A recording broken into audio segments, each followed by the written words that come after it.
మా చిన్నత్తమ్మ అయితే ఈ ఫ్రూట్స్ పంపించింది. వీటినేమో స్టార్ ఫ్రూట్స్ అంటారు.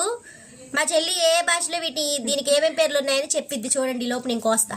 తెలుగులో అంబరమ్మకాయ అంటారు, హిందీలో ఖమరాక్, ఇంగ్లీష్లో స్టార్ ఫ్రూట్, తమిళ్లో అయితే తమ్మరథం అంటారు, ఇంకా మలయాళంలో అయితే వరి పులి అంటారంట.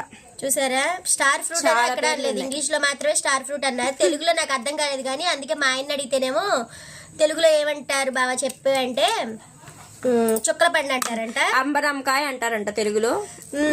అంటే దీంట్లో మనం స్టార్స్ ని తెలుగులో చుక్కలే కదా అంటాం, అందుకు చుక్కల పండు. నేనైతే నక్షత్ర పండు అని పెట్టా.